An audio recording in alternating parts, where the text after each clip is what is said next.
大家好，欢迎再次来到我的频道。祝愿看到本期影片的派先锋每天都有个好心情。最近发现 Pi Network 迁移再度启动，这一重要环节得到了 Pi 区块浏览器的确认。正如您所了解的， Pi Network 的迁移在其发展过程中扮演着至关重要的角色。通过多次使用 Pi 窗口应用程序，我发现火币链数据的更新已经暂停。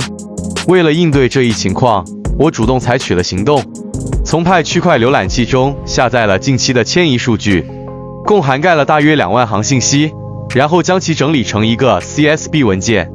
目前，由于 PyDefi 应用程序的重新启动，更新进度受到了一些影响，开发团队已经就此做出了解释。然而，不管怎样，我对这2万行迁移数据进行了深入分析，结果显示有约7800个新的 Pi 账户进行了迁移。这些数据为我们提供了更加详尽的了解。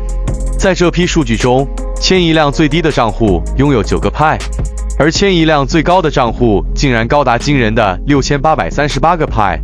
这个范围考虑到了锁定和解锁的情况。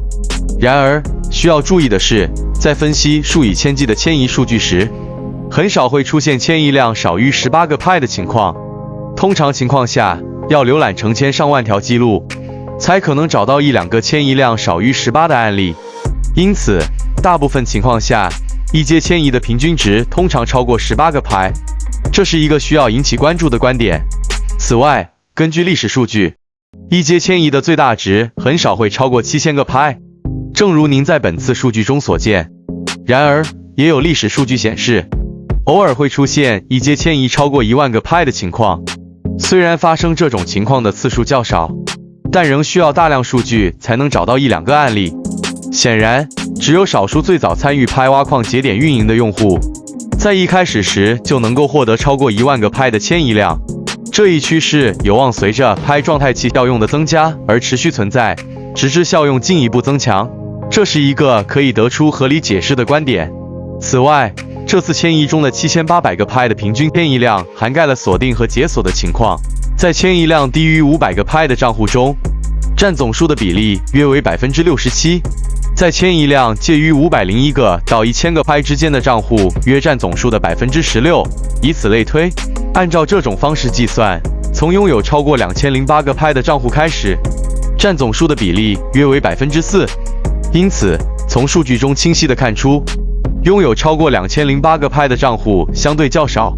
此外，我还对锁定数据进行了分析，未被锁定的账户约占总数的 14% 左右，锁定2周的账户约占总数的 4%， 锁定6个月的账户约占总数的 6%， 锁定1年的账户约占总数的 11%， 而锁定3年的账户占总数的 65%。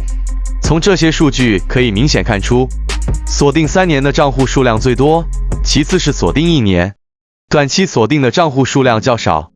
值得注意的是，过去1年中，锁定账户的平均比例约为 60%， 而近期数据显示这一比例增加到了 65%。因此，从长期趋势来看，越来越多的用户选择长期持有 Pi， 这也是一个可以得出合理解释的观点。这也暗示出，随着新的锁定功能发布，更多的 Pi 可能会被锁定，这是一个可能性。此外，根据本次迁移数据，平均每个账户迁移了约523个 Pi。根据平均锁定比例的计算，约有 14% 的 Pi 数量未被锁定，因此每个账户平均只有73个 Pi 未被锁定，其余的已经被锁定。最近，很多人向我提出一个问题，即这些数据是否合理？如果我观察周围的人，持有数千个 Pi 的人数要远多于平均迁移值如此低的情况。虽然这种观点确实存在，但要全面了解情况，我们需要更多的原始数据支持。一般而言，社区中积极参与的矿工们了解大多数节点持续全天候运行。为了获得更高的实用性分数，他们也在不断使用 Pi 浏览器。在这些积极参与者中，如果仅从他们的数据中计算平均值，那么平均值自然会更高。因此，我们需要广泛收集来自整个区块链的样本数据，以得出更准确的结论。同时，我想提及一下，我之前曾公开 Top 100内的大户账户排名。如果您查阅这份排名，会发现拥有1万个拍以上的账户数量相对较多。当然，其中一些账户与拍应用程序的主要账户相关，这些账户拥有大量的拍，这一点很容易看出。然而，在总共迁移了280万个账户的情况下，这些数量只占极小一部分。我想表达的是，这些核心账户正在努力吸纳顶级账户的交易。此外，我还注意到一些特殊情况，例如在追踪账户连接时，某些账户与现金交易账户非常接近，或者在进行一些可疑的交易活动之前。当然，并非所有情况都是如此，但确实存在一些例外情况。我的意思是，如果您希望进行交易并且想要积累更多的拍，您需要具备一定的决心和勇气。当然，我并不是鼓励通过欺骗和虚假交易来实现这一点，而是如果您拥有足够的资金、时间和热情，通过 P2P 交易可能会更迅速、更有效地改变您的排名。然而，有许多种交易方法可供选择。您可以通过在拍社区进行面对面交易来积累拍，也可以通过拍 DeFi 平台进行交易。当然，我还想再次强调，在这些交易中也可能存在欺诈行为，因此在可能的情况下，最好选择安全可靠的交易方式，例如通过拍 DeFi 的托管系统进行安全交易。所有这些措施的目的都是为了防范欺诈行为。我强烈鼓励大家在交易中保持谨慎。另外，在拍节点过度宣传的问题以及其他相关问题上，确实有许多人提出了疑问。事实上，如果您拥有一台计算机，运行拍节点是一个很自然的选择。